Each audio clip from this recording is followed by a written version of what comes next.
as atividades, né, regionais ou locais que a gente está fazendo. Então, hoje o Guior está aqui, amanhã ele vai estar com a gente lá na CNTM, que vai fazer a discussão da descarbonização, e a gente já queria agradecer muito, viu, Guior, a sua presença aqui. Aos nossos painelistas, não sei a ordem aqui, mas nós vamos discutir agora setores industriais chaves e os benefícios das cadeias regionais de valor, né? Então, a gente tem aqui o companheiro da Rebrip, o Ademar Mineiro, né, que vai estar aqui com a gente, e o companheiro Leandro, do DIEESE. Pensou que eu tinha esquecido, né? Era para ser o Serginho da FEQINFAR, mas, infelizmente, ocorreu um imprevisto, ele não vai poder estar conosco. Então, o Leandro assume aqui o papel aqui de ajudar a gente nessa discussão sobre as cadeias, né, produtivas, as cadeias de valor dentro dessa estratégia do processo de reindustrialização aqui no Brasil. Para antes dos companheiros começarem as falas, acho que vou começar pelo Leandro, tá? Eu vou primeiro passar a palavra aqui ao companheiro George. Toda hora eu chamo ele cada hora de um nome, tá, gente? É George ou Jorge, né? Mas ele é um companheiro muito irmão, muito amigo, e gostaria que ele pudesse aqui falar um pouquinho também sobre o trabalho, George, e se puder entrar dentro dessa estratégia que nós estamos conversando aqui, seria boa. Muito obrigado e boas tardes, companheiras e companheiros. É um grande prazer de estar aqui com vocês. Faz muito tempo que não fui aqui em Brasília, e é a primeira vez neste edifício famoso, não? Então é um honor. Eu vou falar um pouco como portunhol, mas acho que vocês vão compreender. Então, um grande prazer. Passamos 2 dias em Recife, segunda, terça-feira, com um problema nas Stellantis. Eu sou, como a Mônica mencionado, um tema bastante importante para nós outros. É todo esse tema dos acordos marcos globais com grandes empresas e todo esse processo de monitoring e de melhorar situações em casos quando a empresa não quer respeitar os direitos de trabalhadores e sindicatos. Gosto também de ouvir ou seguir o vosso debate desta manhã. Só pode ser aqui para as últimas palavras, mas em meu trabalho dentro da Industrial, eu vejo 2 temas importantes que são ligados a este debate. O primeiro é que começamos faz 2 anos com um projeto intersectoral sobre a cadeia de baterias, né? E um aspecto, claro, o aspecto principal é sindicalizar os trabalhadores na cadeia inteira, porque isso descobrimos como Industrial, não, que representamos trabalhadores e trabalhadoras em a cadeia inteira, a mineria, o setor químico e rafinaria, mas também elétrico, então fabricação de células e finalmente no setor automotivo e também no setor de energia, né? E é um aspecto central deste debate, particularmente aqui na América Latina, mas também em Ásia e África, é o tema se a bateria e todo esse cambio de mobilidade, da eletromobilidade e tal, pode também trocar o sistema colonialista, não? De cadeias de produção. Então, não só exportar as matérias-primas se não entrar aqui em América Latina, por exemplo, em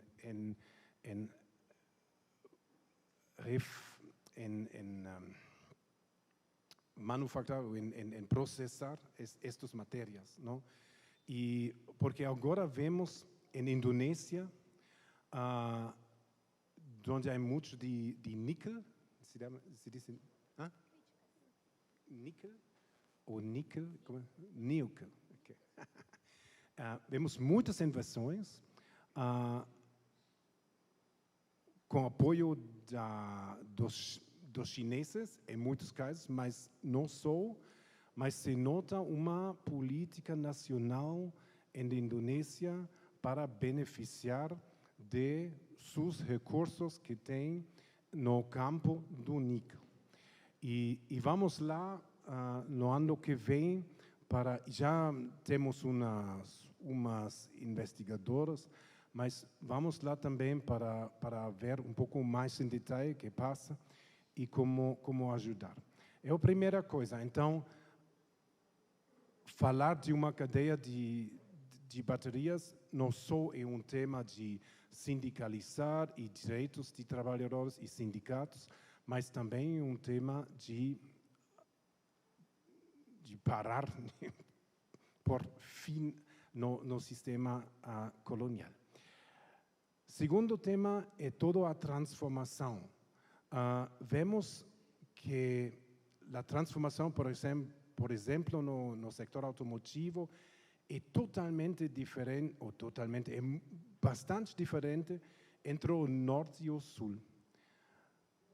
O norte temos normalmente demografias, uma situação demográfica onde faltam muitos trabalhadores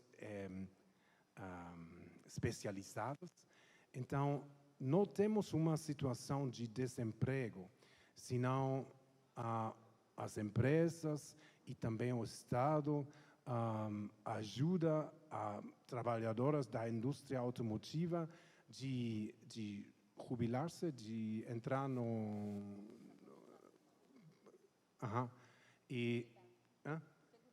seguridade, sim, e não, mas também de jubilar-se, entrar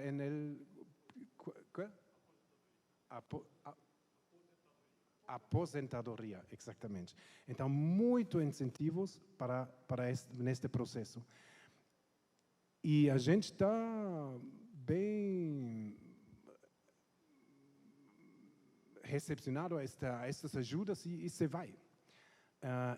E depois são novos trabalhadores, ou menos, porque muito menos, que continuam com o trabalho, não? Então, mas aqui é diferente, aqui é uma situação totalmente diferente. Mas o problema é que as empresas não querem ver e que não têm a sensibilização para a situação no sul. E por isso, uma ideia a ser, particularmente no setor automotivo, de criar uns projetos pilotos, uno en América Latina, otro en África, otro en India y un cuarto en Tailandia, com a participação de sindicatos do Norte e do Sul, empresa Norte-Sul e todos os expertos do Norte e do Sul também e outros partidos que precisamos para entrar em um debate sobre esta diferença entre o Norte e o Sul. Para ver se não há outras possibilidades que emplear por todos os lados os mesmos sistemas de produção, os mesmos sistemas de automatização e de digitalização. Acho que isso é também um desafio grande, mas e não sei se podemos ter sucesso, mas temos que tentarlo, porque particularmente um exemplo, um trabalhador da indústria automotiva em África do Sul ganha dinheiro para uma família de quase 20 a 25 pessoas. Então, se ele ou ela perdem seu posto de trabalho, se perde a base de comida e tudo para 20 a 25 pessoas. Isso não é aceitável. Isso não pode ser. Então, temos que encontrar outras soluções, porque isso vai ser o fim, vai criar, já em uma situação super difícil, vai criar uma situação outra vez pior em um país como a África do Sul. Então, essas são um pouco as ideias que tenho dos meus sectores e com todo o coração, então, para cada iniciativa no Brasil para fortalecer a indústria aqui no próprio país, em um contexto latino-americano ou quizás também um pouco mais grande, porque eu vejo também oportunidades de exporto hacia o norte, mas vamos ver. Obrigado.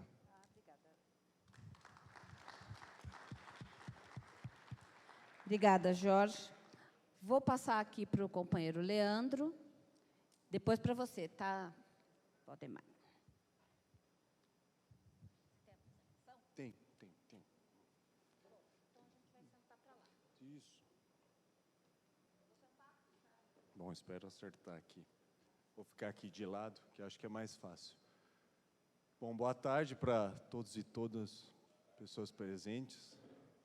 Vou massacrar vocês um pouquinho, não, mentira. Mas a gente tem esse vício de usar PowerPoint, não sei se é uma coisa benéfica ou maléfica, né? Mas a gente acaba se viciando, usar até para organizar o pensamento. No fundo, eu vou usar esse material aqui para mostrar algumas coisas assim, mas o debate já foi posto pela manhã, né? Sobre a questão da indústria, a importância do setor e, enfim, todos os elementos que estão presentes na discussão, tanto passada como recente do tema. E, na verdade, a minha exposição vai ser no sentido de tentar reforçar um pouco, principalmente uma importante questão que está sendo pontuada aqui no seminário, que é a questão regional. Eu peguei aqui a América do Sul e tentei fazer uma comparação com o resto da Europa para vocês verem como é complexa essa discussão de indústria quando a gente extrapola a questão meramente nacional. E mais do que isso, como são muitas coisas que estão envolvidas nesse debate. Quando você sai para uma discussão regional, por exemplo, você está envolvendo uma questão de diplomacia, você está envolvendo uma questão de blocos comerciais. Então, esse debate do acordo com o Brasil, do Mercosul com a União Europeia, por exemplo, ele parece muito mais encaixado dentro desse debate, e a questão da indústria se torna uma questão meio nevrálgica, porque, na verdade, a gente vai ver que o Brasil é um dos únicos países no Mercosul que tem uma indústria ali que, entendeu? Você falar que vai ter uma deterioração na indústria, por exemplo, em um país que não tem indústria, e um acordo vai ser maléfico, ele vai dissertar sobre uma coisa que não é uma realidade tão presente, mas para um país que tem uma indústria, e daí você tem um acordo que pode prejudicar o setor, daí é complexo. Então, nesse sentido, foi mais que eu peguei esse material. Eu espero acertar aqui, vamos ver. Viu, por favor, pode... Ele vai pôr aqui. Será que dá para apagar essa luz aqui? Se apagar, obrigado. Obrigado. E pode pôr aí, por gentileza.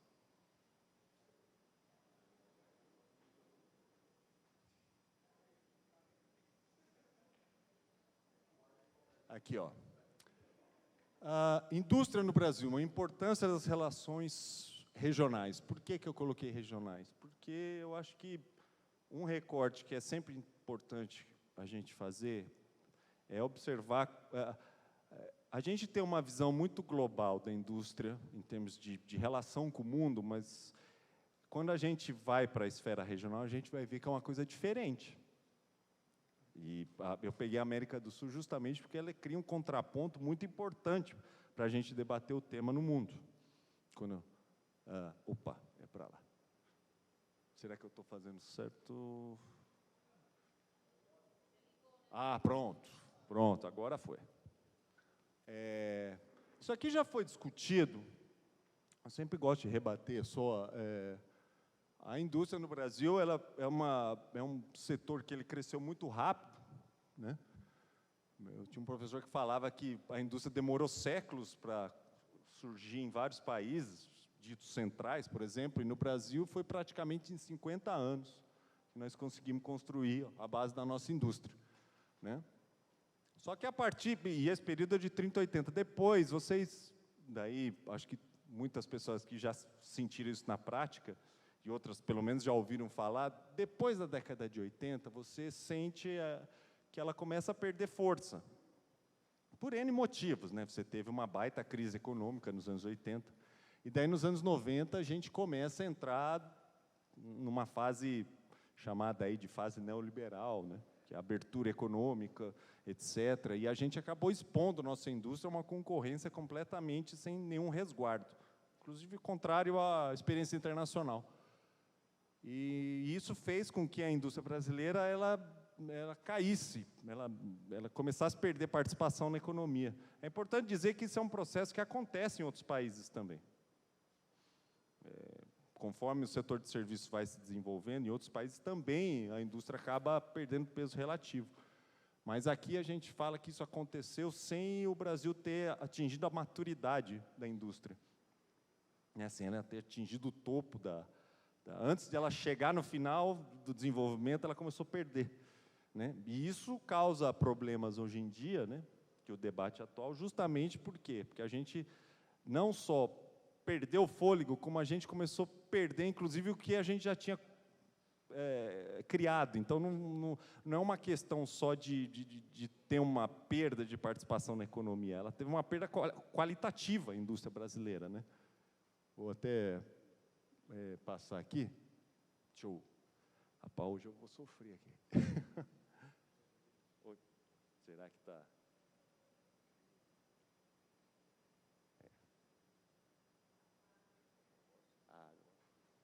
Opa! Ah, tá ótimo. Opa, obrigado. Aqui, só para vocês terem uma ideia, né? Lá em meados da década de 80, a indústria quase se tornou o setor mais importante da economia brasileira. Tá, aqui a indústria é indústria extrativa, indústria de transformação, construção civil, quase, e serviços industriais de utilidade pública, né? Quase conseguiu. E depois vocês veem que, a partir de 87, a gente fala, isso aqui chama de abriu a boca de jacaré. Simplesmente, o setor de serviço começou a crescer, o setor industrial começou a cair muito, né?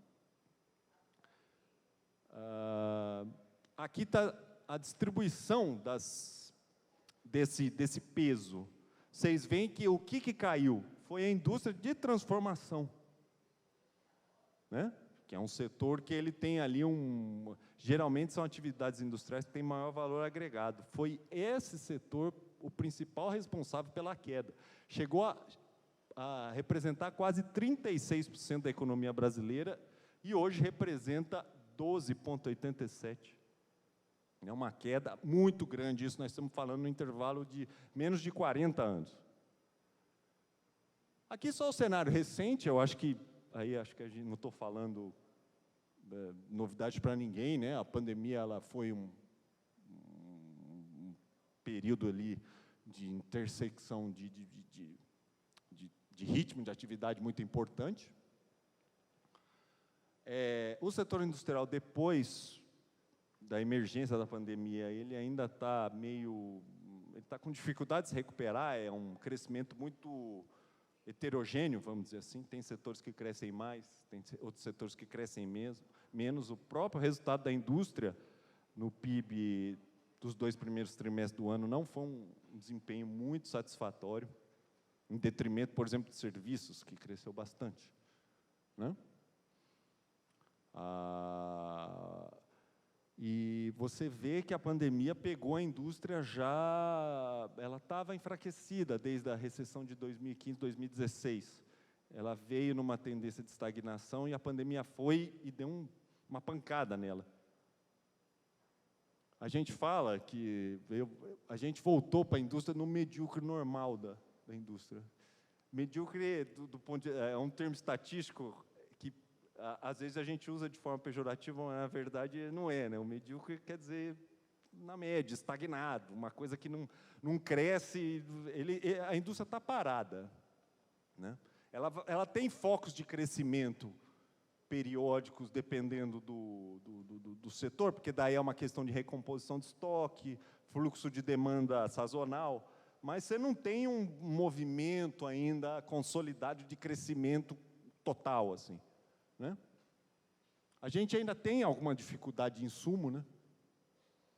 Isso diminuiu bastante, óbvio, né? Não tinha, antigamente, por exemplo, eu estou aqui no ABC, né? Os carros estavam saindo sem multimídia, porque não tinha processador para montar a multimídia dos carros, né? Por exemplo, porque não tinha semicondutor. A China ficou parado 2 meses. Vocês imaginam o fluxo de produção que gera em 2 meses. Daí parou 2 meses, depois voltou.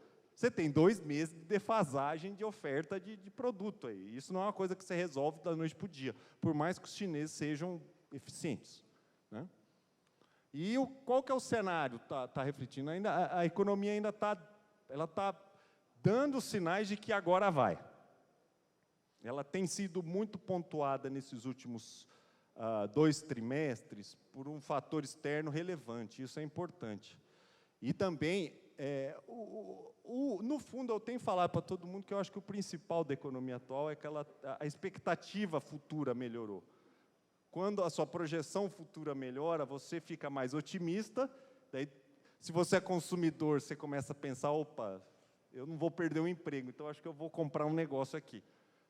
O empresário fala, opa, eu acho que vai melhorar, pode não explodir por enquanto, mas vai melhorar. Estava muito ruim na pandemia, vai melhorar, então acho que eu vou comprar uma máquina aqui para produzir mais. Esse é o tipo de coisa que eu tenho visto mais claramente, até mais do que os indicadores estão apontando.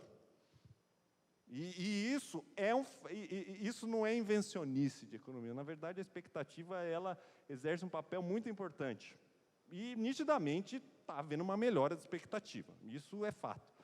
E eu acredito que isso possa ser um elemento de alavancar. Então, a própria vagarosidade da economia brasileira ela tende a se dissipar nos próximos 12 meses. Que é uma coisa que estava muito presente ali até final de 2022. Que vai, mas não vai muito, vai devagar e tal.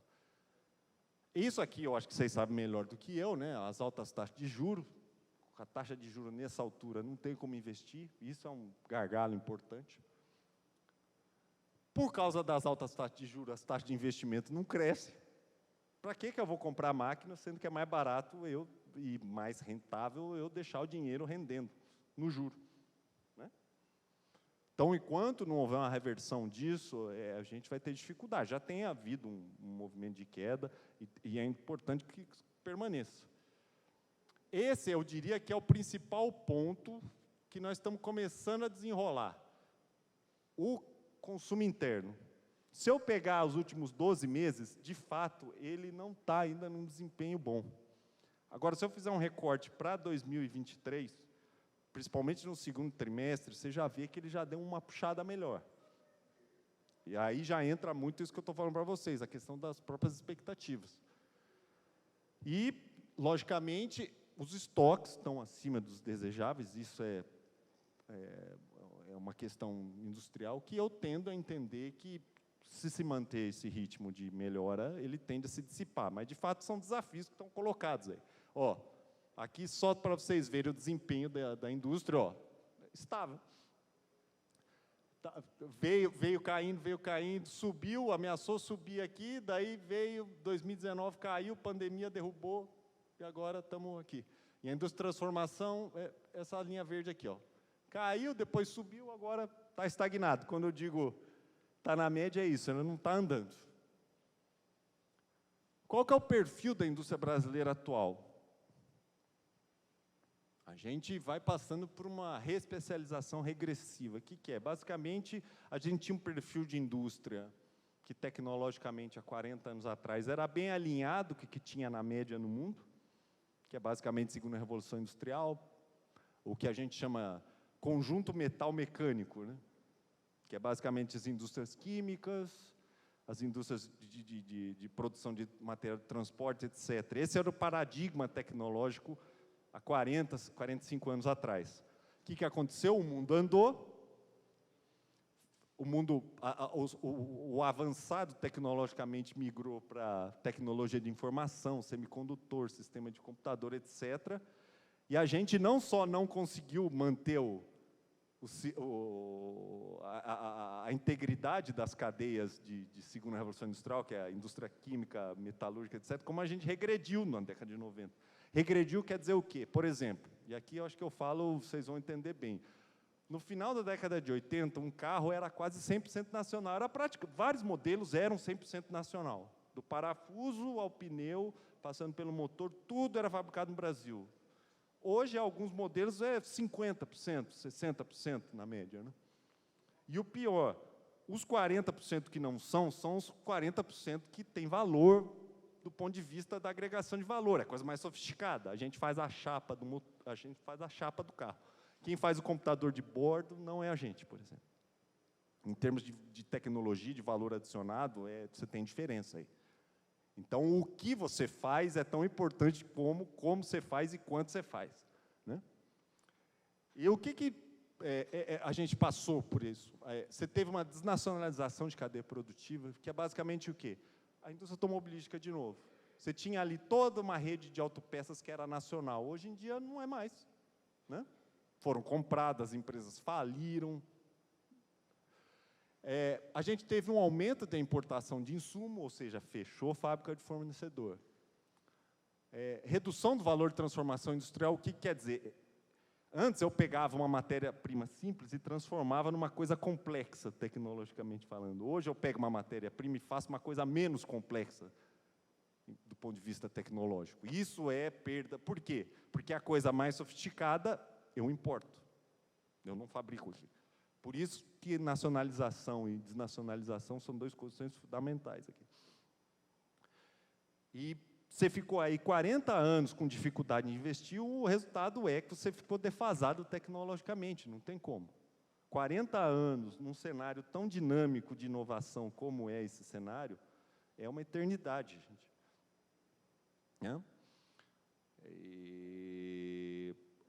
Enfim, a gente está num cenário que é mais dinâmico ainda do que na década de 80, porque agora você tem a internet das coisas, né?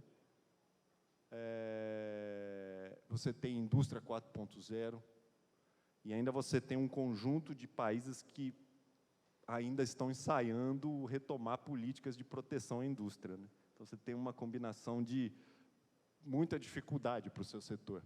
Aqui, só para vocês terem uma ideia, o que basicamente esse gráfico está falando? Que a única indústria no Brasil que cresceu do ponto de vista de gerar mais valor do que gerava há 27 anos atrás é a indústria de recursos naturais. O resto das indústrias brasileiras, eles perderam capacidade de geração de valor. E esse gráfico aqui é uma maçaroca de linha, mas o mais importante é essa linha verde. Quando esse gráfico vai para baixo, significa que aumentou a quantidade de importações para você produzir o seu produto.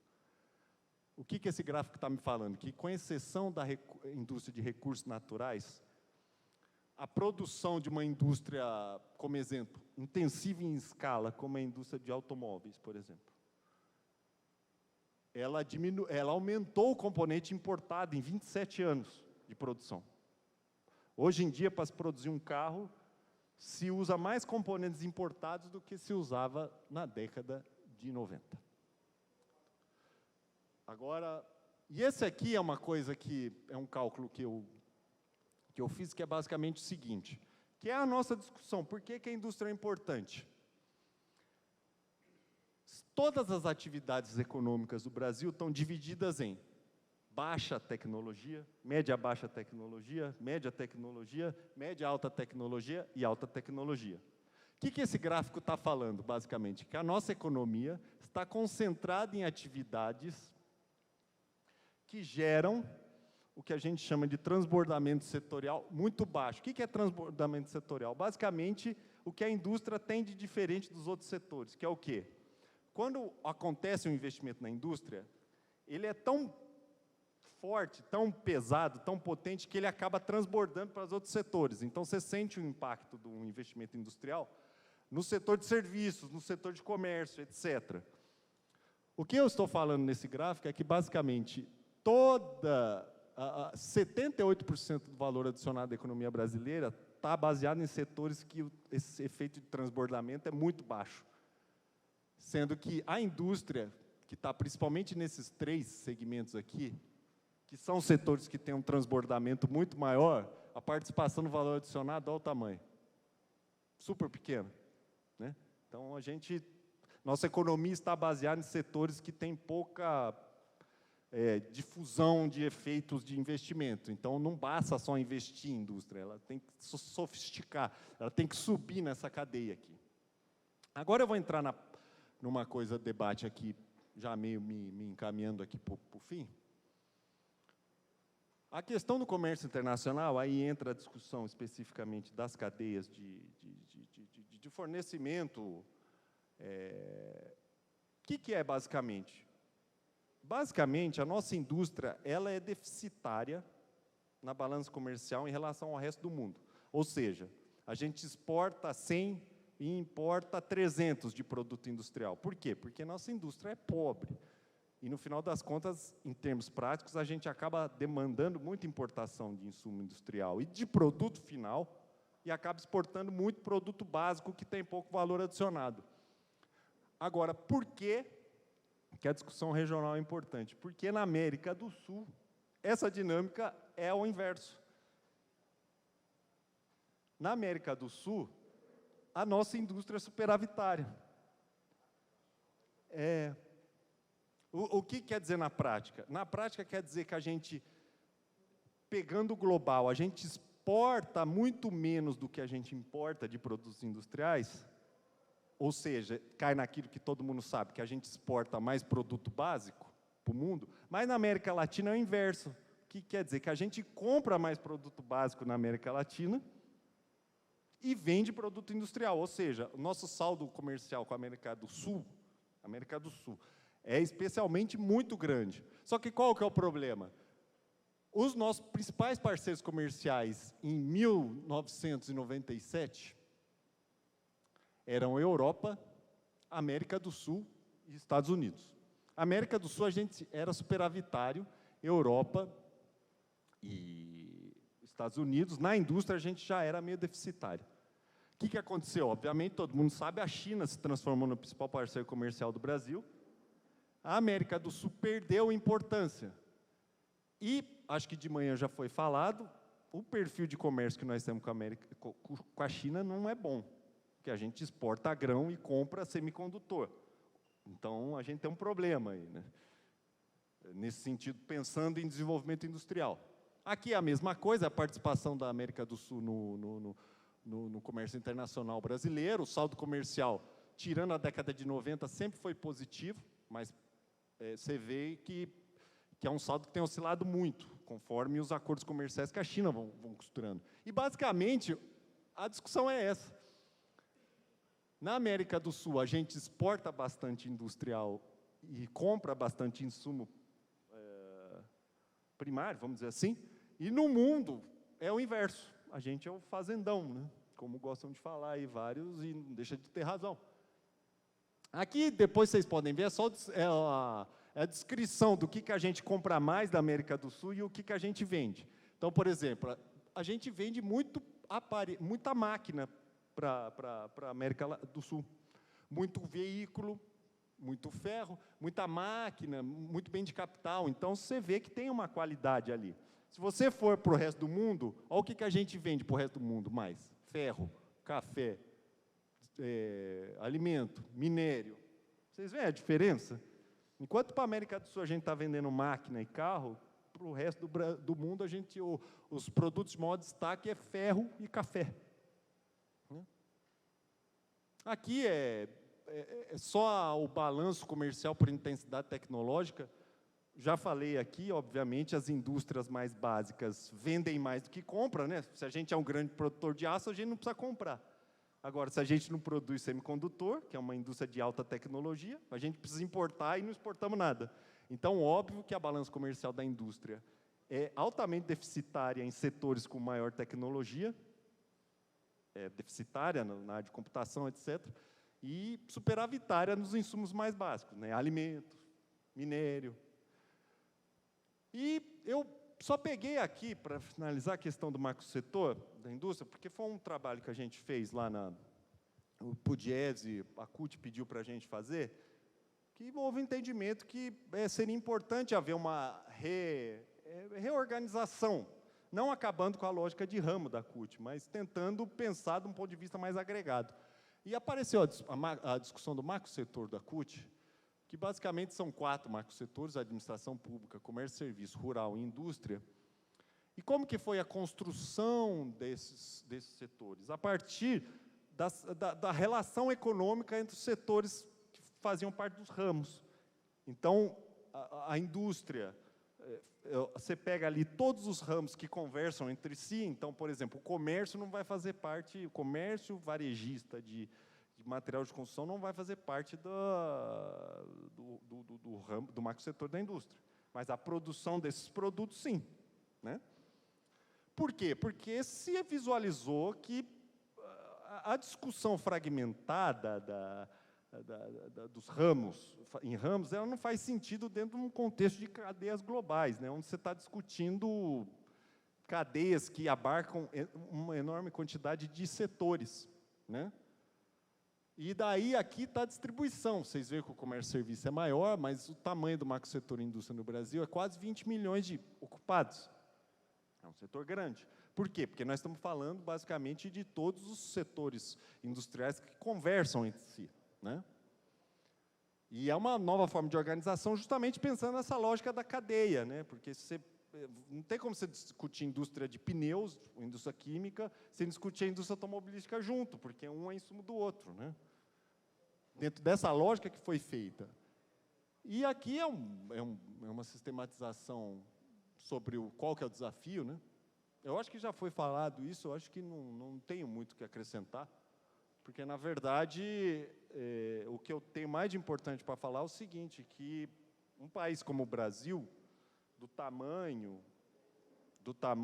e da população que o Brasil tem, ele não pode abrir mão de indústria. Quando um país tem pouca população, etc., ele pode, porque às vezes ele descobre um recurso natural lá, para ele aquilo já é suficiente. Mas para um tamanho como um país como o tamanho do Brasil, não tem como você abrir mão de indústria.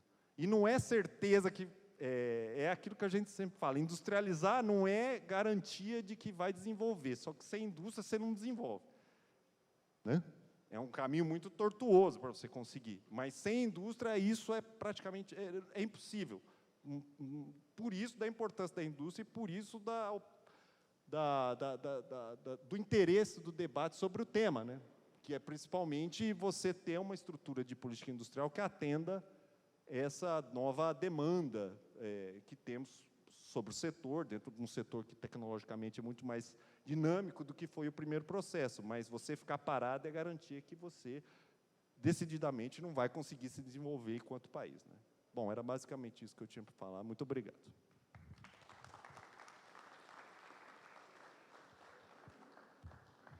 Obrigado, Leandro. Podemos voltar para cá. E aí eu vou pedir para o Ademar. Oi, Cida. Tudo bem? Vou pedir para o Ademar aqui dar a sequência aqui. Isso é só para o pessoal acordar, tá, gente? A Cida quis dar um cochilinho, eu chamei o nome dela. Mentira, mentira, brincadeira, gente. Só posso fazer essas brincadeiras domésticas com a Cida. Ademar.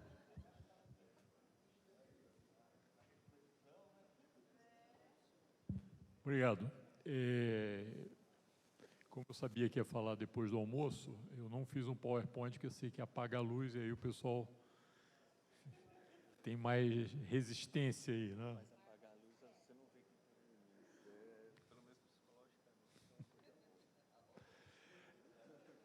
Mas a outra coisa é que eu falo depois do Leandro, a gente, na verdade, está fazendo essa disputa, queda de braço, quem ia falar primeiro, porque já sabia que ia ter muita área comum.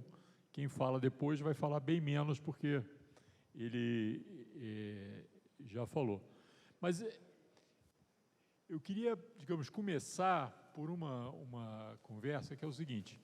Quando a gente fala, né, e várias pessoas falaram aqui, da questão do desenvolvimento da indústria dos anos 30 aos anos 80 no Brasil, né, na verdade, a gente teve, digamos, a gente se moveu em cima de duas pernas. A gente, digamos, o Brasil e várias gerações de brasileiros se moveram acreditando que a modernização do país se daria em cima de duas questões, né?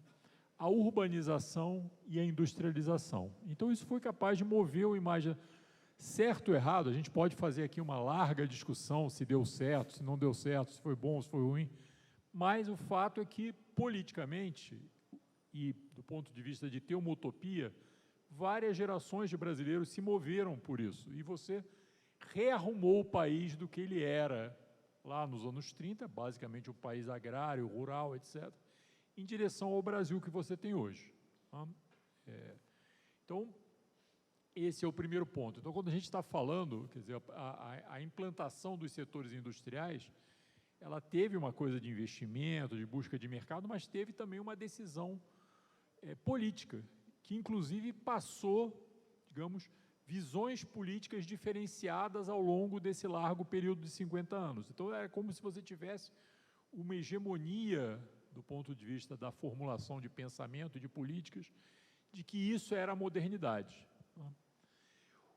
O que aconteceu a partir dos anos 80 é que você passou por uma sequência de ajustes, né, que foram desarmando esses mecanismos que você tinha antes, né? Alguns de base técnica, né, então não vou falar isso para vocês, todos vocês já fizeram esse debate longamente, mas a partir dos anos 80 você tem todo o debate da reestruturação produtiva, e aí você tinha aí, digamos, como é que o Brasil vai se inserir no mercado e nas cadeias globais a partir dessas mudanças, né? Tinha algumas possibilidades, né, nos anos 90, por exemplo, na virada do governo ali dos anos 80 para os anos 90, o BNDES, por exemplo, falava em integração competitiva, né, quer dizer, qual a forma de você se inserir no mundo a partir da reestruturação produtiva, mas, de fato, o ajuste que você teve na sequência foi, primeiro, nos anos 80, com esse pano de fundo da reestruturação produtiva, você tem o chamado ajuste à crise de balanço de pagamentos, né? Basicamente a crise da dívida externa e o que daí decorre, que são os programas de ajuste. E aí o programa de ajuste, qual era o grande objetivo dele? Livrar a questão do balanço de pagamentos, aonde que você consegue saldo mais rapidamente? No setor primário. Então, você começa a focar cada vez mais a exportação em produtos agrícolas e produtos minerais. Não é à toa que você tem lá, digamos, soja e ferro, né, a grande expansão de produção nesse período. Segundo problema, já nos anos 90, liberalização comercial e liberalização financeira. Você faz esses dois processos, aí já a partir do governo Collor, depois completa eles no governo Fernando Henrique, e no meio desse processo você tem o plano de estabilização financeira, tá? O plano real. E no plano real você acaba cristalizando o quê? Câmbio valorizado, taxa de juros alta e superávit primário, né? No fundo, depois do fracasso inicial do plano real, tem que lembrar, o plano real, na verdade, não é uma coisa contínua. Quando ele começa com taxa de câmbio fixo, né? Inclusive déficit, né? Do ponto de vista do orçamento. Vai uma crise de balanço de pagamentos em 98, 99, e a partir de 99 você passa a ter, teoricamente, câmbio flutuante e o tripé macroeconômico, né? Taxa de câmbio flutuante, taxa de juros alta e superávit primário. O que isso significava do ponto de vista da reestruturação industrial? O superávit primário significava corte de gasto público e que você não ia ter, digamos, alguma dinâmica pelo lado do investimento público, das compras governamentais, etc., etc., etc. A taxa de juros alta, como o Leandro falou, né, o cálculo empresarial, bom, se a taxa de juros é alta, eu não vou fazer investimento, boto dinheiro a juros. Então, você tem uma redução dos investimentos. E mais do que isso, com a taxa de juros alta, entra capital externo, né, que foi o que aconteceu no governo Fernando Henrique. Com o câmbio flutuante, entrou capital externo, o câmbio valoriza, o real aprecia em relação ao dólar. O que acontece? Combina isso, esse programa, com liberalização financeira e liberalização comercial, né, significa que os produtos lá de fora ficam mais baratos. Isso é um problema para você exportar, mas é um problema aqui dentro também, porque como você está liberalizando o comércio, os produtos de fora estão entrando, né? Então, você começa a ter um problema na parte de produtos, mas também nos componentes, e aí dá o que é chamados buracos na estrutura produtiva, que quando você vai tentar crescer nos anos 2000, o que acontece? Você cresce, mas as importações crescem juntas, porque tem uma série de componentes que você deixou de fabricar aqui, etc, etc. E aí, num quadro como esse, você acaba importando. Então, esse é o quadro geral com que você entra no novo século e tenta fazer política de retomada industrial no governo Lula. Os primeiros governos Lula, lá a partir de 2003. Então, já tinha um problema naquela época, né? Isso aparece em vários momentos. Quer dizer, cada vez que você começava a crescer, a demanda está crescendo, a importação vem junto, não é? Porque você tem esses buracos na estrutura produtiva, mesmo que você não importe o produto final, você importa a componente. Então, vem um problema, não é? Mas, de qualquer maneira, você começa a se mexer um pouco disso e faz algumas políticas setoriais. Talvez a mais bem-sucedida seja a política de compras da Petrobras e como é que isso daí ativa a indústria naval, né? Esse talvez seja o exemplo mais bem-sucedido, mas era uma coisa muito setorial.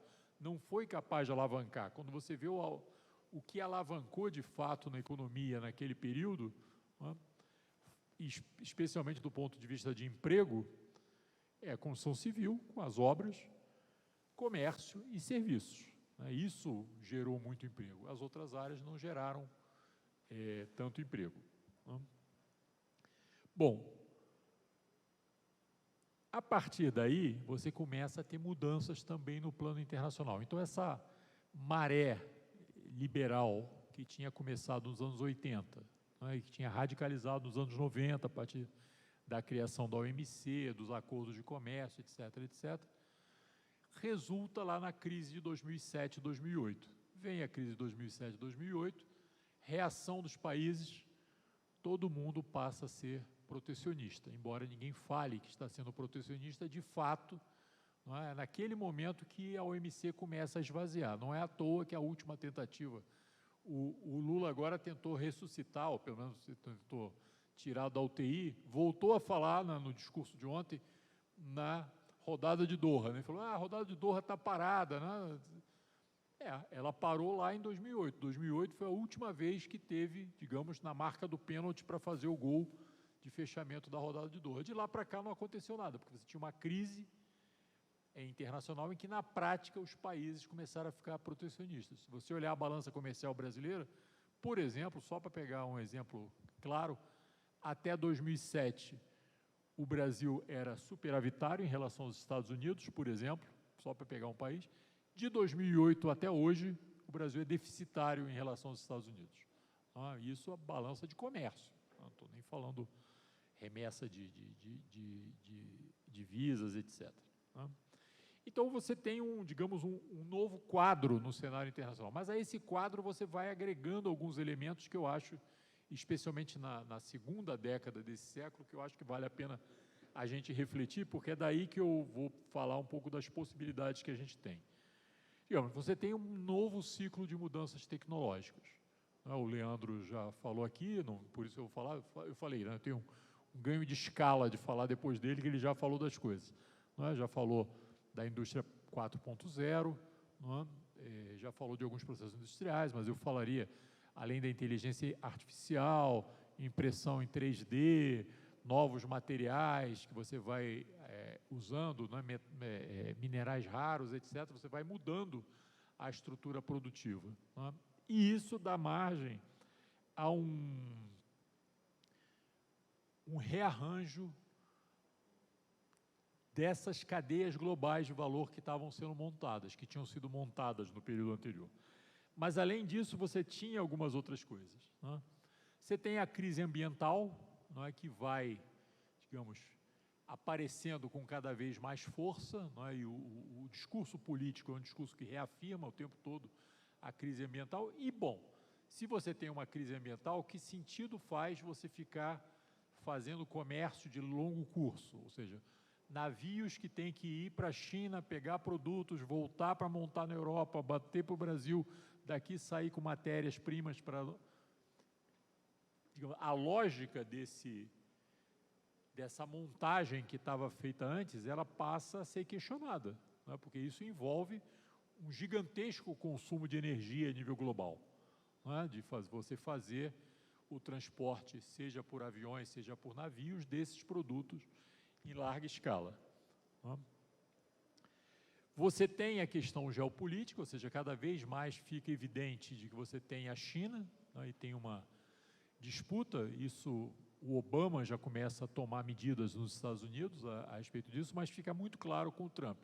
O Trump explicitamente começa a falar e muda a política interna, inclusive pela primeira vez começando a fazer política industrial, sem falar que estava fazendo, mas na prática fazendo, subindo tarifa para setores como produção de ferro, por exemplo, que estava fadado a desaparecer, a siderurgia americana, e de repente você volta a fazer compra dentro dos Estados Unidos de produtos siderúrgicos dos próprios Estados Unidos. Não, a ideia de comprar os produtos americanos, ela volta com força, mas não só na propaganda, mas também em medidas muito concretas de defesa dos produtos nacionais nos Estados Unidos.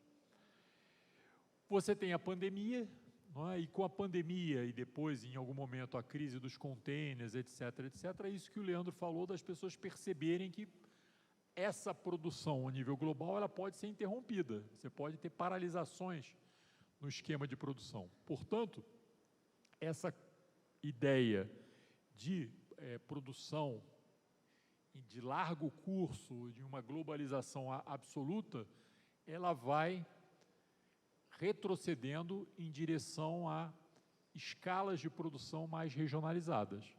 Quem viu as estatísticas dos últimos 2 anos, por exemplo, vai ver que o grande vendedor para os Estados Unidos hoje não é mais a China, é o México, né? Isso está acontecendo não por uma coisa específica do México, né? Tem até diferenças do governo mexicano em relação ao governo americano, mas tem a ver com essa montagem de uma cadeia de produção mais regionalizada. Na Europa está acontecendo a mesma coisa e na China também está acontecendo a mesma coisa. Os grandes parceiros da China são Coreia e Japão.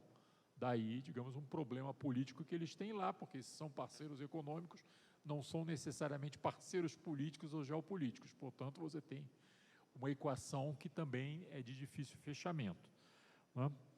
E, finalmente, digamos, somando a tudo isso, você acaba tendo a questão da guerra na Ucrânia, né? E a guerra na Ucrânia aí, digamos, destampa algumas coisas que vinham sendo tratadas em sala fechada, né, como essas questões geopolíticas e tal, vem à tona e vem uma reconfiguração da produção a nível mundial em que você acaba privilegiando quem é teu parceiro político e não onde o custo é menor. Então, isso, digamos, são modificações fundamentais na globalização que você tinha antes, a ponto que alguns autores começam a falar de desglobalização, né? Começa a ser usada claramente essa palavra, ou seja, é um retrocesso nesse processo que você tinha tido no período anterior, né? Bom, colocado isso, eu acho que isso tudo aparece como um cenário que a gente tem que discutir e tomar em consideração para formular políticas de reindustrialização nesse momento, né? Porque é um cenário diferente do que você tinha antes. Então, nessa altura, vir com um papo de cadeias globais de valor, né, não faz mais sentido, né? A conversa que você veio tendo, por exemplo, a defender o acordo Mercosul-União Europeia, voltava para esse momento. Mas tudo bem, o acordo começou a ser negociado no final dos anos 90, mas o cenário é outro agora, né? É um cenário em que você precisa de política de compra de governo aqui e lá.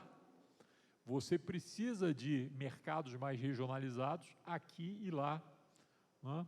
Você está vendo as defesas que eles estão fazendo, os europeus, em termos da ideia de autossuficiência e, atenção, essa ideia não é só deles. A China fala em ter autossuficiência em produtos agrícolas, né? Portanto, para nós que estamos centrando nossa estratégia em mandar produtos agrícolas para a China, a gente deveria olhar isso com uma certa atenção, porque os chineses já estão falando em mudar essa situação porque eles não querem ficar dependentes. Eles olham para o cenário internacional e estão identificando isso que todos os analistas estão identificando. Portanto, eles querem fazer política nacional de desenvolvimento com base nesse novo cenário, né?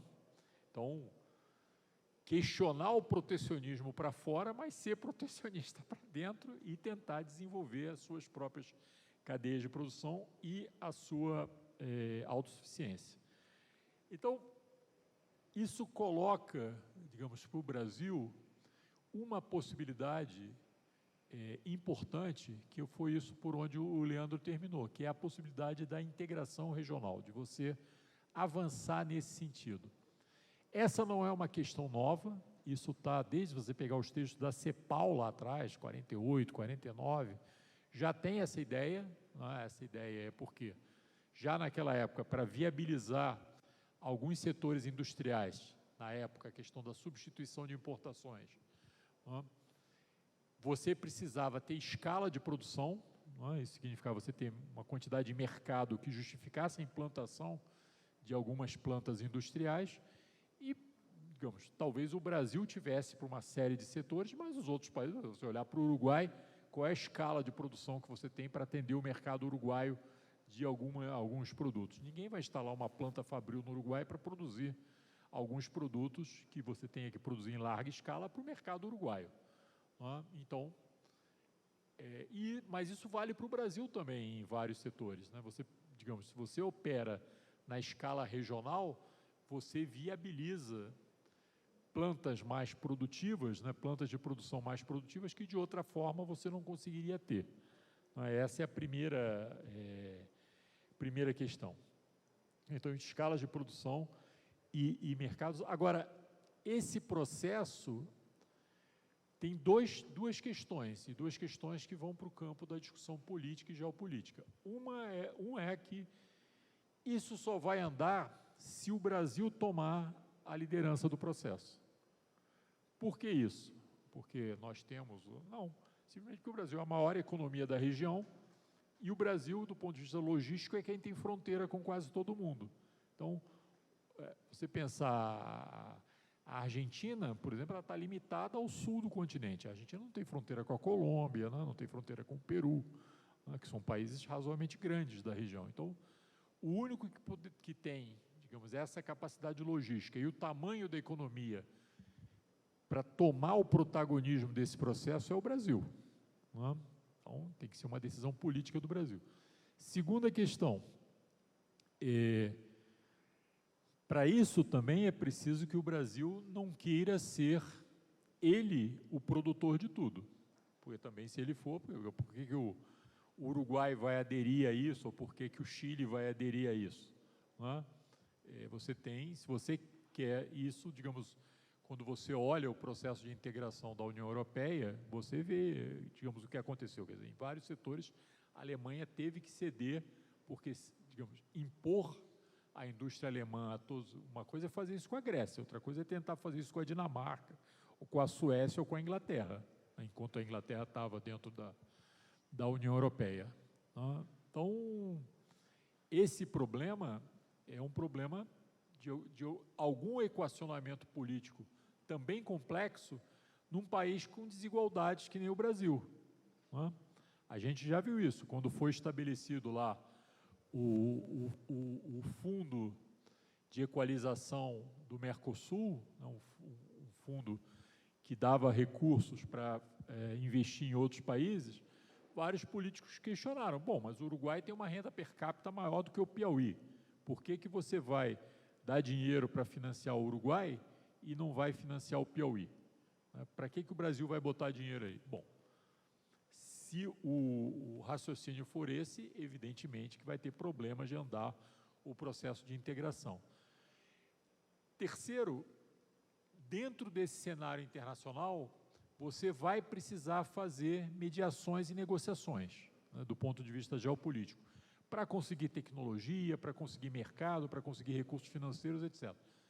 Fazer isso coletivamente te dá mais poder de negociação do que fazer isso individualmente. Ou seja, o Brasil, mesmo um país grande como o Brasil, ir lá fora e conversar com a China sobre transferência de tecnologia é uma coisa. Fazer isso em nome de toda a América do Sul é outra coisa diferente, né? Então, esse é um ponto que também é importante a ser tomado em consideração. Mas, de fato, eu acho que o que é importante é a gente ter em consideração isso, que, digamos, nós temos uma oportunidade importante do ponto de vista da integração regional. Eu não vou falar aqui, replicar os argumentos que o Leandro já colocou, mas a gente viu, né? Nossas exportações para o conjunto da América do Sul são as de maior valor agregado, são as indústrias mais sofisticadas do ponto de vista industrial, né? E é aí que você poderia ter, digamos, esses ganhos, inclusive tecnológicos, né? E quais setores, para entrar um pouco no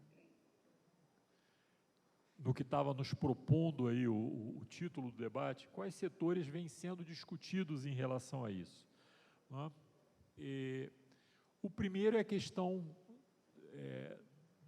das novas possibilidades de combustível, ou seja, como é que você processa uma parte dos produtos agrícolas e transforma isso em combustíveis alternativos, como é que a partir desses combustíveis mais limpos você coloca na cadeia de produção do hidrogênio, etc., etc., de modo a ir limpando a tua cadeia de produção de hidrogênio. Só que é preciso dar um passo adiante, né? Quer dizer, se você fizer isso, você vai ser um exportador de combustível, né? Como você exporta hoje petróleo. O fundamental é que você use as suas vantagens competitivas nessa área para alavancar setores industriais aqui dentro que sejam, de certa forma, intensivos na utilização de combustíveis, né? De modo que, se você tem uma matriz energética mais limpa, você produz produtos mais limpos, você passa a ter, digamos, uma vantagem comparativa no cenário produtivo internacional, que foi um pouco o discurso que o Haddad começou a fazer, que eu até me surpreendi, porque eu não tinha visto ele fazer esse discurso até agora, e nessa viagem aos Estados Unidos ele acabou indo por esse caminho, que eu acho que é um caminho fértil, dá para seguir nesse caminho. O outro ponto é que você, digamos, busque as indústrias de novas tecnologias, né? Digamos, você caminhe no sentido, quer dizer, por isso esse debate, que às vezes eu acho que é um debate muito semântico, e não queria entrar nele aqui, mas só para citar, né, você fala em reindustrialização, neoindustrialização, né? Uma discussão até no Seminário do Rio teve pergunta nesse sentido, né? Isso é muito bom, né, para você fazer debate acadêmico, né? Porque aí eu começo um debate com o Leandro sobre isso, por exemplo, aí dá réplica, tréplica, né? Como produtividade acadêmica é medido por artigo publicado, a gente vai ficar debatendo a vida. Nós combinamos entre nós de fazer uma duríssima polêmica e vamos ficar produzindo artigos sobre isso durante um tempão, sobre o nada, né, que é o nome que você vai dar aí ao processo. O fato, digamos, que eu acho que é essencial disso é que o Brasil não pode olhar para trás, ou seja, um novo processo de industrialização, ele pode ser chamado de neoindustrialização se você está pensando na qualidade do processo, ou seja, você não vai olhar para trás e retomar indústrias que você deixou lá atrás, não é uma coisa de você refazer, embora, evidentemente, nesse processo você vai acabar refazendo alguns setores industriais com nova base tecnológica, mas não é você sair do que perdeu lá atrás e começar a recompor, não se trata disso. Mas é reindustrialização do ponto de vista macro, né, do ponto de vista de retomar a participação da indústria, não é? A participação percentual da indústria na produção brasileira. É necessário fazer isso, não é? Pelo que o Leandro também já colocou, quer dizer, a indústria é o coração do funcionamento de uma economia capitalista, né? Então, é preciso fazer isso, né? Então, se a gente for entrar nesse debate, mas é isso, digamos, é reindustrialização no sentido de retomar, digamos, uma parte, pelo menos, né? Talvez não aquele caminho que a indústria ia passando ali, o setor de comércio e serviços, mas um patamar, digamos, mais elevado que você já teve em algum momento. Então, desse ponto de vista, tanto da produção, da renda, do emprego, né, é preciso reindustrializar nesse sentido, de voltar a ter um papel importante da indústria que ela vem perdendo a olhos vistos nesse último período, né? É neoindustrialização do ponto de vista que não será uma indústria que você já teve e recompor esse caminho, mas pensar algumas coisas novas. Para além disso, aí vai ser esse debate acadêmico para a gente ficar publicando artigos. Mas isso digamos, é uma coisa importante e é uma coisa que tem que ser pensada agora a partir dessas mudanças tecnológicas que você vai tendo. Foi falado aqui também, eu acho que na parte da manhã, do complexo industrial de saúde. Isso ficou evidente na época da pandemia, e quando a gente está falando nisso, a gente está falando de uma série de coisas. A gente não está... Porque, às vezes, quando as pessoas estão falando disso, as pessoas estão pensando nos insumos farmacêuticos. Não. Complexo de saúde é tudo isso. Para a área metalúrgica, por exemplo, você tem as camas hospitalares, né? Hoje você vai num hospital, se você for lá verificar, tudo está sendo produzido na Turquia, você está importando cama de hospital da Turquia. Por que você não pode fazer isso aqui? Não é uma tecnologia super sofisticada, não é? Então, e vai, evidentemente, até a área de insumos farmacêuticos, de remédios, etc., que são muito caros, né? Então, se a gente vai nesse setor, vamos tomar em consideração que a necessidade de investimento é muito alta. Talvez, digamos, outros setores dentro da cadeia de saúde sejam mais baratos. A gente está perdendo alguma capacidade, por exemplo, não sei se vocês sabem, mas a construção de hospitais é construção civil, mas ela é uma construção civil muito especializada, não é a mesma coisa. Quer dizer, quando você faz um hospital, você tem que ter lá dutos para passar gases, etc., que você não tem numa construção normal, né? Então, quando você está falando do setor de saúde, você também está falando da construção civil, você está falando da formação de técnicos, você está falando do desenvolvimento de software para fazer marcação de consultas, para integrar a consulta diagnósticos, etc., etc. Ou seja, é uma gama de setores, né, em que cada um de um setor produtivo específico desse mundo compartimentado que você tem no movimento sindical, né, que você tem químicos, metalúrgicos, cada um vai olhar qual o rebatimento daquilo no seu setor específico, na corporação que você tem hoje. Talvez a industrial, que está vendo tudo, né, possa ver o conjunto da cadeia, né, mas, digamos, quem está num sindicato específico vai conseguir ver o rebatimento daquilo no seu setor específico. Agora, tem para todo mundo. Se você vai olhar o tal do complexo econômico industrial de saúde, tem para todos os setores. Você tem uma necessidade urgente, a nível regional e a nível nacional, da recomposição da estrutura de transportes e da recomposição da estrutura de comunicações, etc. Você ter todo esse investimento em infraestrutura tem que ser feito no sentido da modernização. Isso dá para a gente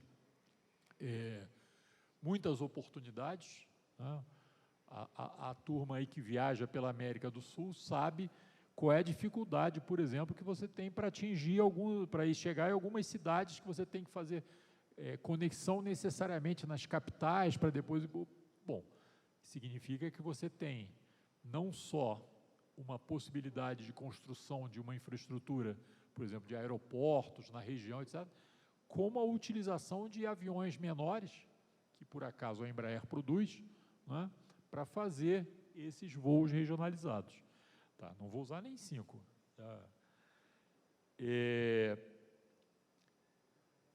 finalmente, toda uma gama de serviços modernos que tem a ver com a tecnologia da informação, né, que você pode desenvolver.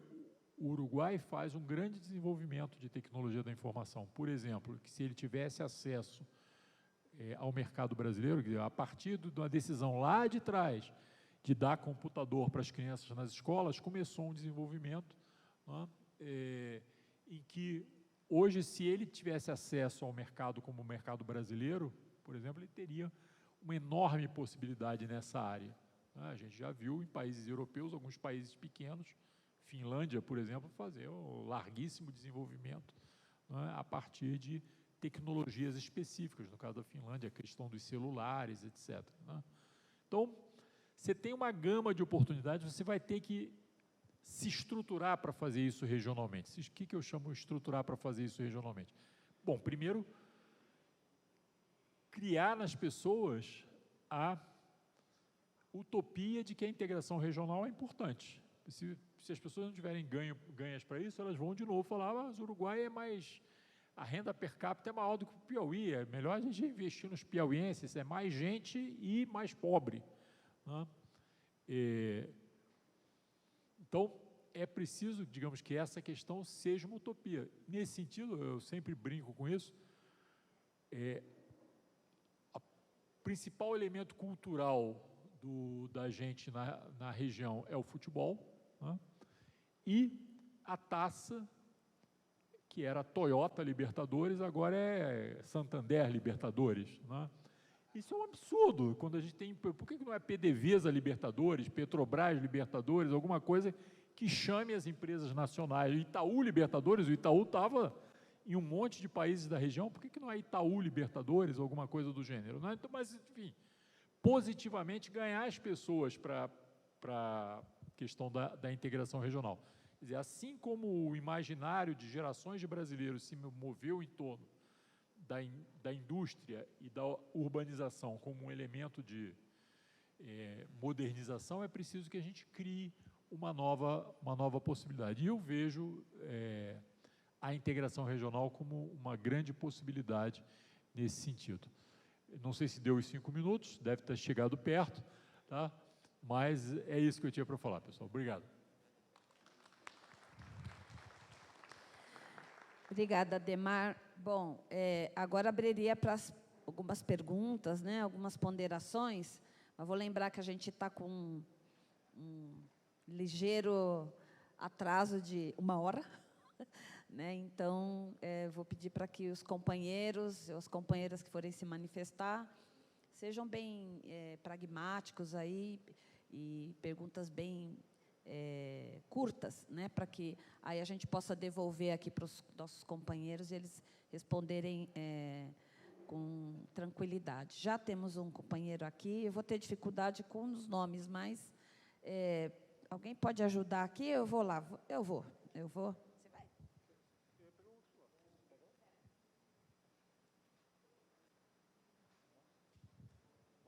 Boa tarde a todos.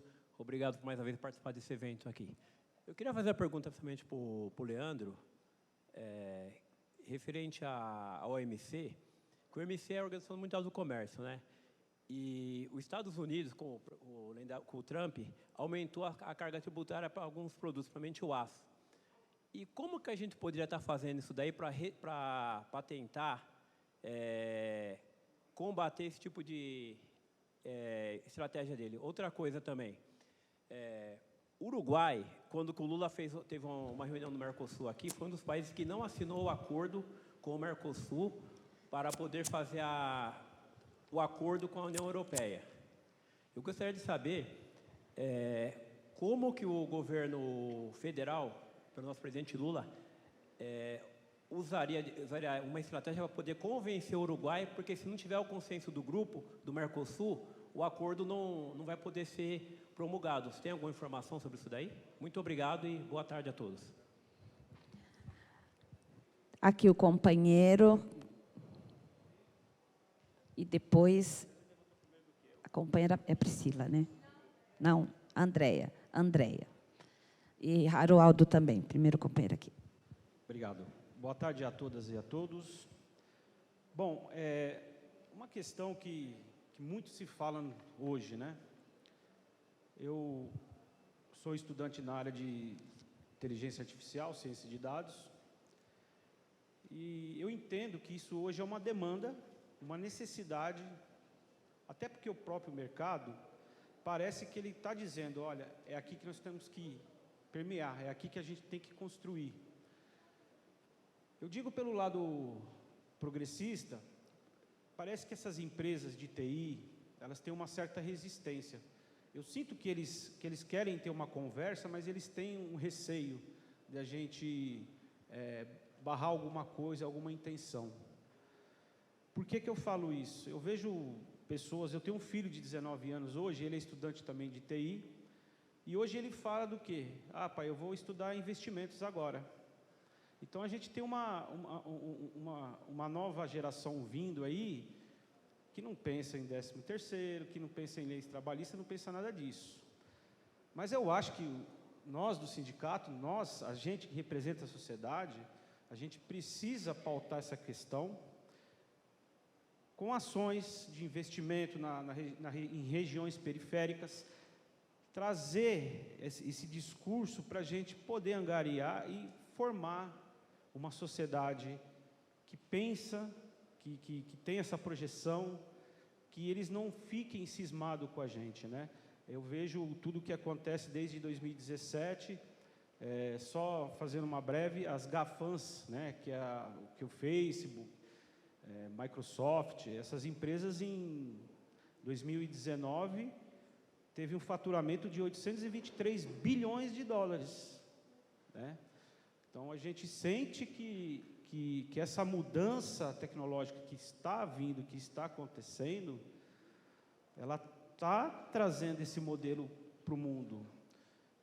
Hoje você tem a inteligência artificial nas linhas de montagem de produção, uma coisa nova ainda, e a inteligência artificial ela está fazendo um trabalho de fazer uma análise de uma peça com defeito, dizer a possibilidade e a probabilidade de aquela peça. Então, ou seja, eu acho que é uma coisa que a gente precisa pensar e repensar, e trazer o pessoal dos sindicatos, né, o companheiro Antônio Neto, as empresas do ramo tecnológico, para discutir, para a gente discutir com eles.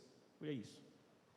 Obrigada, companheiro. A companheira Andréia e depois, por último, o companheiro Aroaldo. Boa tarde às companheiras e os companheiros aqui presentes. Eu sou a Andréia, diretora executiva aqui do sindicato, e assim, a gente ouviu de manhã, ouviu agora, de manhã foi falar bastante da questão da indústria e a educação, e o banner, ele é bem sugestivo na questão da reindustrialização, mas assim, sabemos que para um país ser forte, ele tem que ter indústrias fortes também, né? Mas e o nosso meio ambiente? Nós estamos tendo megas catástrofes em vários lugares, né? Nós somos um país meio que privilegiado, mas nós já estamos vendo aí o Sul, a situação que ele está passando. E como é que fica isso? Isso também não é uma pauta importante dos trabalhadores estarem dialogando, se preocupando com isso? Porque do jeito que está, daqui a pouco nós vamos ter que nos preocupar com a nossa sobrevivência nesse mundo. E o cartaz, ele é muito sugestível, né? Bem verdinha, a fumaça sai verdinha, mas essa é a nossa preocupação mesmo? Obrigada, Andréia. Essa é uma pergunta importante. Inclusive, vou aproveitar e dizer aqui para essa plenária para permanecer, porque nós temos mais uma mesa depois dessa, e assim que o companheiro Gaio e o Caran se manifestarem, o Aroaldo vai sortear aí uma viagem para Manaus, para Amazonas, então só vai participar quem estiver aqui no pleno, né? Para fazer a discussão aí, né? A gente vai receber a cúpula, não é? Então já tem aí participação garantida para a cúpula, hein, gente? Isso é coisa do Aroaldo, não é minha, não. Aroaldo. Tem uns que a gente quer mandar lá para a floresta amazônica, só passagem de ida. Mas bem rápido aqui, como começou a falar aí um pouco dos setores e desenhando esse cenário, e onde a gente tem que focar, Mas o Leandro, já um pouco na fala dele, falou que tem um setor primordial, né, que é essencial hoje em todos os setores, que é o de semicondutores. Será que de fato, e tem um debate com o governo hoje sobre isso, será que de fato a gente consegue organizar parte dessa indústria de semicondutores no Brasil? A gente consegue pensar, né, um pouco sobre isso, sendo ele fundamental.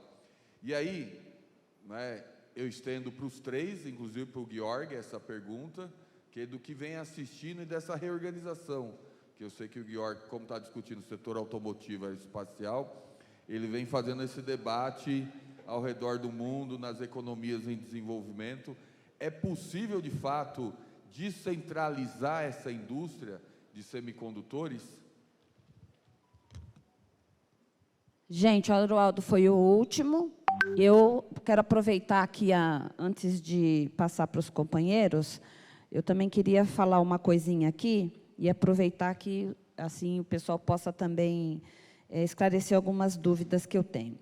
Eu estava fazendo uma pesquisa sobre esse assunto para uma apresentação que eu fiz lá em Brasília para o pessoal dos frentistas, e aí eu peguei uns dados do Fórum Econômico Social, né? Aliás, o Fórum Econômico Mundial, e no fórum, o relatório sobre o futuro dos empregos de 2023 está dizendo que espera-se que 1/4 dos empregos mude até nos próximos 5 anos. Então, nós estamos falando, não é, né? Estamos falando amanhã quase, né? Então, 23% dos empregos devem mudar até 2027. Ou seja, com 69 milhões de novos empregos gerados, em contrapartida de 83 milhões eliminados. O relatório ainda sugere que a transição verde, a localização das cadeias, que foi citado aqui pelos companheiros, né, as cadeias de fornecimento, levarão ao crescimento líquido de empregos. E as macro tendências, que a gente falou um pouquinho disso aqui hoje, transição verde, mas temos que colocar aqui também os padrões do ISG, a localização da cadeia de suprimentos, também define um pouco onde vai estar esse emprego, quem vai estar empregado, né? Consequentemente, como é que isso também se dá do ponto de vista da organização sindical. Então, acho que essa é uma questão importante, porque eles também dizem que o emprego do futuro, a gente está falando isso amanhã e a tarde toda aqui, né, é tecnologia, digitalização e sustentabilidade. Parte dessa estratégia, a gente já sabe que coloca os nossos trabalhadores em home office, ou seja, afastados da organização sindical. Como é que nós vamos organizar esses trabalhadores, né? E se a gente está falando de 3 eixos muito estratégicos, né, do ponto de vista de quem assume a liderança desses espaços produtivos, se a gente está olhando aqui que o Brasil, né, e o Leandro trouxe isso, o Ademar também, se a gente está se colocando numa condição quase que de celeiro, ou seja, não é aqui que está a digitalização, a não ser para a precariedade, não é aqui que está toda a capacidade da intelectualização da propriedade, né, propriedade intelectual, também não está aqui. Seria o Brasil, então, um carro-chefe para discutir, por exemplo, para o mundo, a questão da sustentabilidade?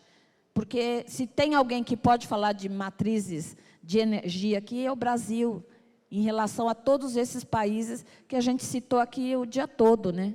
Então, porque senão parece que a gente fica numa dependência, né, e muito preocupado com o que vai acontecer com essa desglobalização, sem olhar para alguns potenciais e capacidades que o Brasil tem nesse aspecto.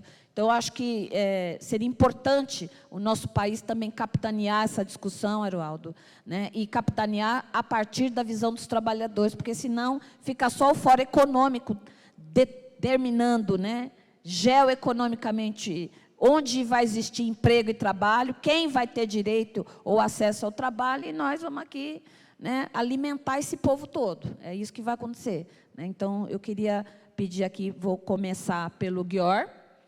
Não, não? O Guior disse não, tá, gente? Ele mandou voltar para cá. É feito 3 horas da manhã, né, Guior, que você chegou, eu entendo. Então, vou passar primeiro para o Leandro e depois para o Ademar. Tá bom? Leandro.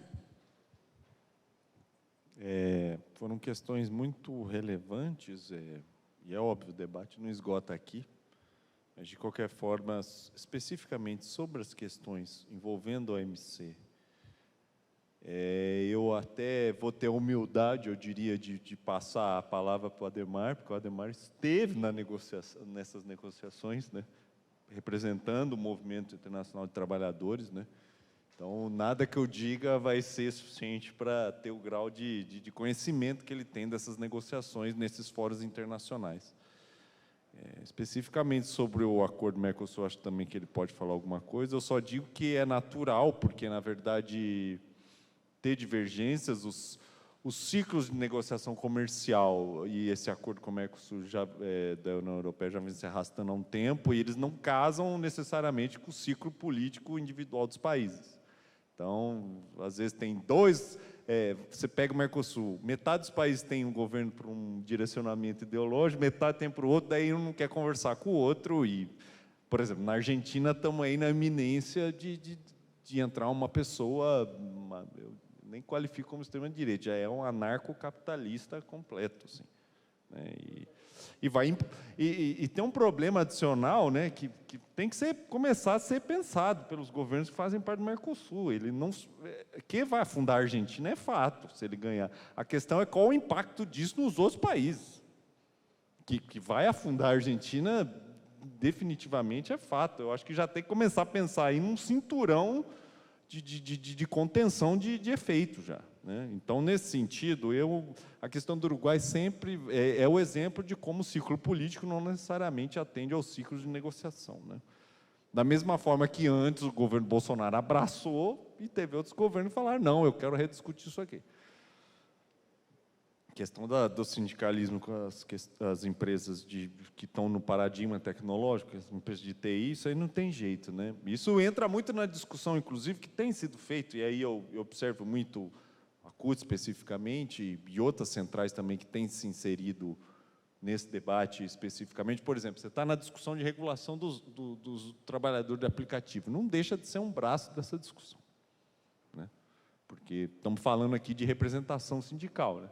Então, está todas as centrais lá envolvidas na discussão, inclusive até teve uma divisão, e é isso, é um entendimento que daí eu acho correto de todas as entidades sindicais, principalmente as centrais sindicais, de que a representatividade sindical ela saiu um pouco dessa noção de fábrica, né? Que ela tem formas muito diversas e não necessariamente tão evidentes. O próprio trabalho digital, e aí entra um pouco numa discussão, mas ele fragmentou o trabalho, né?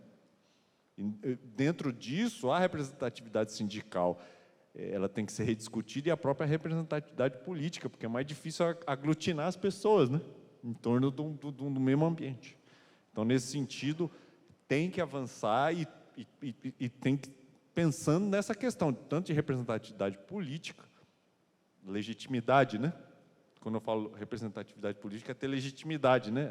O trabalhador, a trabalhadora se sentir reconhecido na liderança, né? Como a representatividade, de fato, eu represento isso, né? A questão do meio ambiente, acho que vai ter uma próxima mesa aqui, eu só falo que, de fato, ele é um princípio norteador das propostas agora, querendo ou não, né?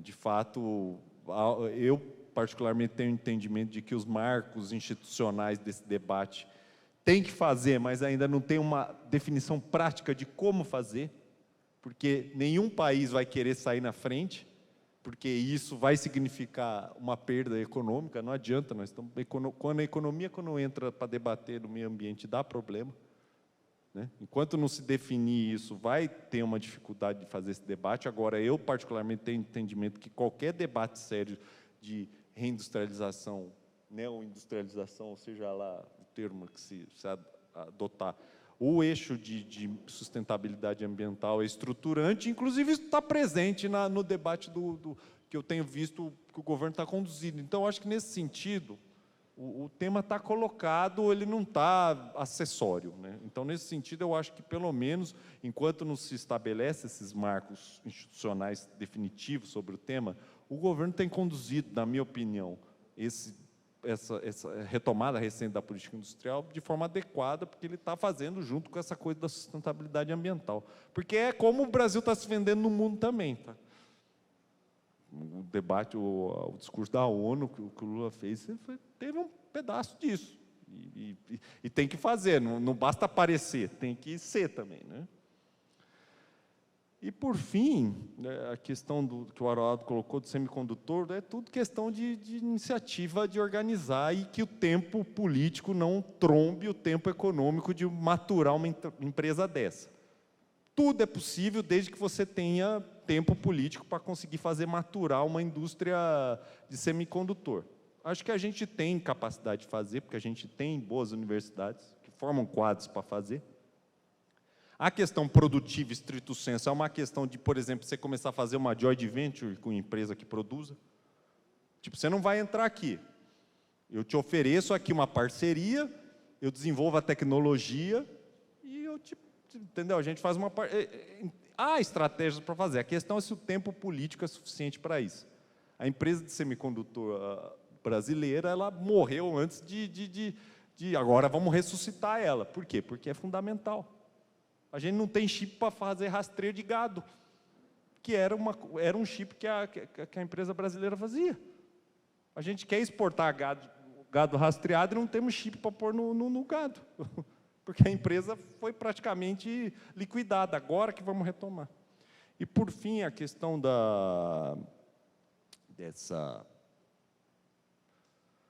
essa coisa disruptiva da tecnologia. Eu até falei para uma pessoa hoje de manhã,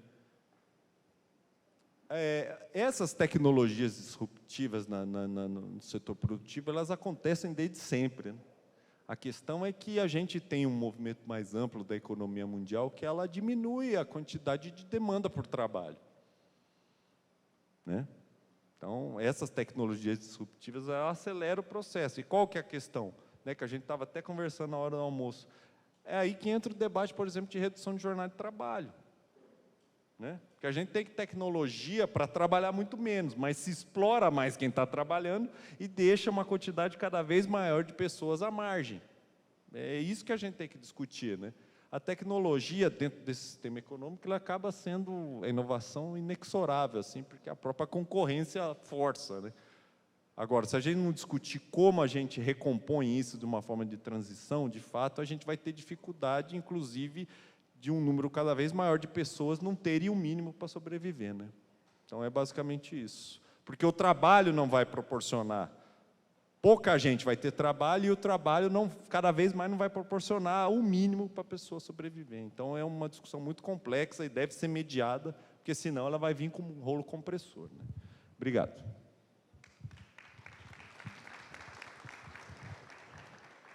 Pessoal, eu vou passar rapidamente pelas questões para a gente ir para a última mesa pela questão do tempo, né? E aproveito para dizer a quem fez questões sobre meio ambiente, como a Andréia e a Mônica também, né? Que essa última mesa é focada nisso. Então, eu não vou nem avançar nesse lado, porque é o debate da última mesa, que é a questão de sustentabilidade. Tá? Então, rapidamente indo aqui para as questões, essa questão do aço da OMC, né? Na verdade, a OMC hoje, a partir do momento que os Estados Unidos não indicou, desde os últimos 10 anos,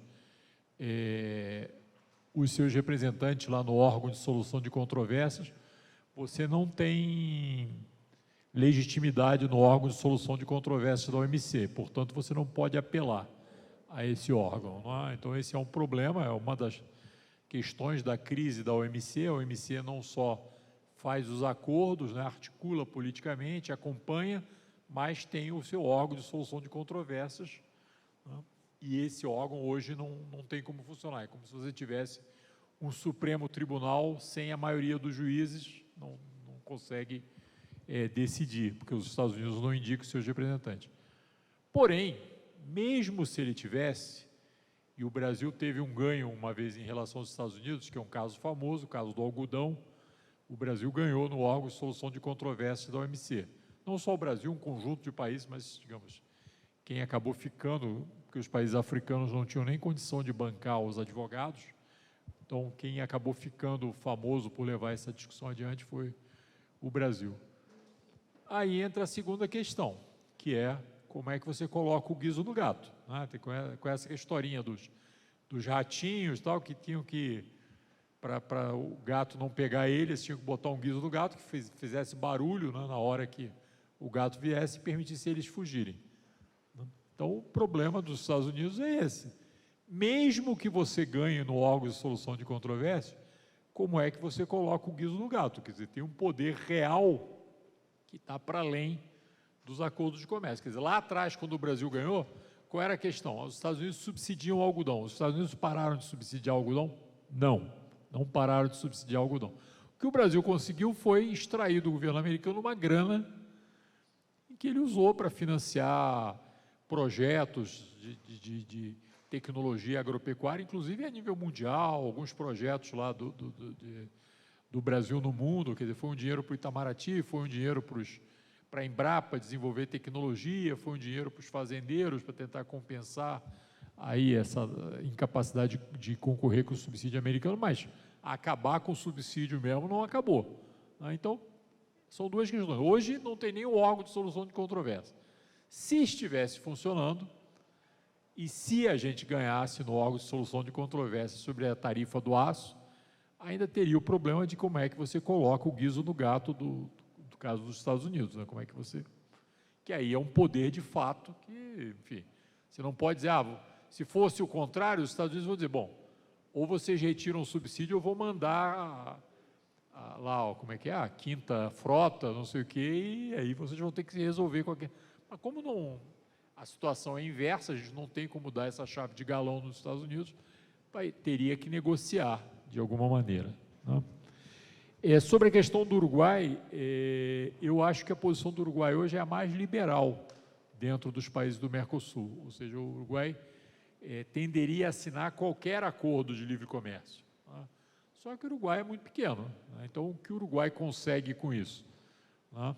Não consegue convencer, porque o Mercosul funciona por consenso, mas para os outros fazerem um consenso, o Uruguai consegue arrancar alguns projetos, né, de financiamento de algumas coisas para o Uruguai. Então, é um pouco esse o poder de barganha que ele tem. Já teve um debate antigo que era a possibilidade de um acordo de investimentos entre o Uruguai e Estados Unidos. O Uruguai está negociando também um acordo de livre comércio com a China. Ele negocia e os outros dizem, não dá, isso dentro do Mercosul não dá. Ele chia e ganha alguma migalha de algum projeto que o pessoal vai financiar lá, especialmente o Brasil, né? A questão dos semicondutores, eu acho que o Leandro já falou, é fundamental, né, nesse quadro de funcionamento da economia mundial. Esse é um bem essencial, a gente está vendo agora na disputa entre os Estados Unidos e a China, a questão da Huawei, né? Agora mesmo o pessoal está dizendo, não sei que tipo de produto a China conseguiu desenvolver aí, que está colocando celulares de tecnologia mais alta, eu achei que não era possível, ela está colocando, enfim. E no Brasil você tem a CEITEC, que não é nem para ir lá para o topo da tecnologia, mas daria pelo menos para ajudar a mapear o gado, né? Então, mas já que é uma coisa que a gente precisa também, né? Se você vai ao mercado internacional e nem consegue comprar esses produtos, ou se você depende de produtos que são...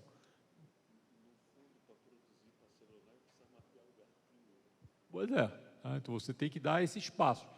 Mas no Brasil é isso, a nossa questão hoje é colocar a CEITEC de novo, uma empresa lá do Rio Grande do Sul, para funcionar, para você começar essa produção, de modo que algum dia você possa pensar em ir lá um pouco mais adiante nessa escala de tecnologia.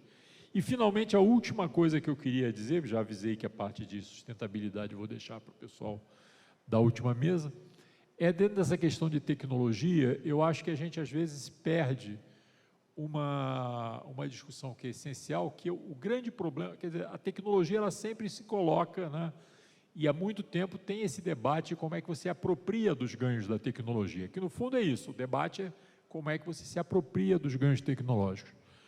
Hoje em dia, o que você tem é uma capacidade de produzir tudo o que você precisa com uma quantidade muito menor de trabalho, né? Então, o que a gente teria que estar discutindo de fato é o quê? Como é que a gente entra no mercado? A gente até estava discutindo isso aqui antes de começar essa sessão. Como é que a gente entra o mais tarde possível no mercado de trabalho? Como é que a gente sai o mais cedo possível do mercado de trabalho e que do tempo que a gente está no mercado de trabalho, como é que a gente trabalha a menor quantidade de tempo possível, seja em horas diárias, seja em dias de semana, como é que você trabalha menos? Porque para caber todo mundo no mercado de trabalho precisa, só que a lógica de quem domina hoje a economia, essa lógica financeira é o contrário, é extrair o máximo de rentabilidade, né? Então, ao você fazer isso, você coloca as pessoas para trabalharem no limite. E aí, evidentemente, não cabe todo mundo no mercado de trabalho e a tecnologia é apropriada da forma mais perversa possível, que é subordinando cada vez mais o trabalho. Isso vale para a inteligência artificial, vale para a impressão em 3D, vale para qualquer coisa, porque é a lógica que domina a introdução de novas tecnologias no mercado de trabalho. Então, é preciso que você reveja isso. Agora, esse é um debate muitíssimo complicado. A gente que está acompanhando a discussão de reestruturação produtiva desde os anos 80, sabe que você está na defesa jogando com 8 jogadores, não está com 11, os teus zagueiros mais altos já não estão no jogo, o cabeça de área foi expulso, você está numa situação, né, de desespero lá atrás, né, e a introdução de tecnologias, ela vai cada vez mais operando, não só dentro da lógica do capital, porque dentro da lógica do capital produtivo, você até teve lá nos anos 50 aos anos 70, um ciclo virtuoso de introdução de tecnologia com uma disputa razoável da apropriação, né, da renda dessas novas tecnologias. Você está fazendo uma introdução perversa de tecnologia. Então, eu acho que essa é a discussão de fundo que a gente tem que fazer para qualquer tecnologia que está sendo introduzida. Como é que você revê a lógica da introdução de novas tecnologias em todos os setores, né? Porque do jeito que está, ela cada vez deixa o trabalho mais subordinado das formas. Hoje, inclusive, foi falado aqui, por exemplo, da questão da uberização de forma que várias pessoas, por exemplo, essa nova geração, às vezes ela não percebe que está sendo altamente subordinada, ela vê aquilo como liberdade, quando de fato você olhando de longe, você está trabalhando muito mais, não tem hora livre, pode ser acionado pelo celular, pela internet, a qualquer momento do dia, né? Mas as pessoas veem isso como sinônimo de liberdade. E aí? Tem um debate ideológico graúdo aí que a gente também não está fazendo, ou está fazendo muito parcialmente, né? E é isso, e você, digamos, alimenta, né? Você é que alimenta alguns setores, né? Mas é isso, para não ir adiante, para o pessoal da última mesa tocar. Agradeço aí a paciência de todo mundo com a gente, muito obrigado. Você quer falar, Jorge, uns minutinhos? Sim, obrigado. Obrigado por uma discussão bastante interessante. Não vou entrar nesta área das perspectivas para a reindustrialização do Brasil. Vocês são os expertos, eu não. Mas outras 3 ideias. A primeira é mais, enquanto à transformação, eu acho que também um grande problema, um aspecto importante para nós todos como sindicatos, é como coordenar esta transformação também entre setores, porque muitas vezes nós outros pensamos trabalhador da indústria automotiva tem que trabalhar sempre nesta indústria, mas claro que ele também tem, ou ela tem capacidades e qualificações para em outros setores, mas às vezes o Estado, particularmente o Estado, não oferece este mecanismo de coordenação entre os setores. E acho que, por exemplo, na Suécia, sim, aí vemos bons exemplos como se organizar isso. Acho que é muito, muito importante. Segunda ideia que é claro que nunca vamos a volver na situação dos anos 80, 70, 60. Então, a industrialização do futuro vai ser diferente e vai ser marcado, claro, por a digitalização. E aí, outra vez, me pergunto se não temos que colaborar muito mais entre sindicatos de diferentes sectores. Porque temos um projeto agora sobre novos conceitos de mobilidade em cidades. E se vê clara, e fazemos neste projeto junto com os sindicatos dos trabalhadores de transporte, mas também com eles que sindicalizam os trabalhadores nos sectores de serviços, hotline e todas essas coisas, não?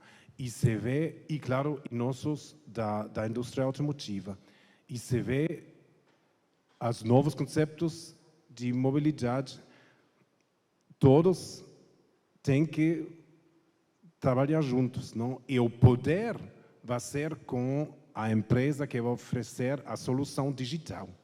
Eles vão ganhar o dinheiro e o resto são todos serviços, não? E como posicionar o movimento sindical enquanto a esta nova realidade? Não para sem poder, mas com muito poder. Como sindicalizar, por exemplo, os trabalhadores dentro da indústria da tecnologia? É clave, é chave. Sem isso, não podemos avançar, sempre vamos a perder.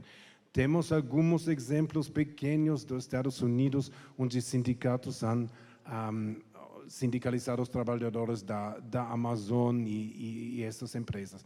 Mas acho que temos que investir muito mais neste sentido. Então, são umas pequenas ideias. Muito obrigado de novo e coragem para o futuro, as discussões seguintes.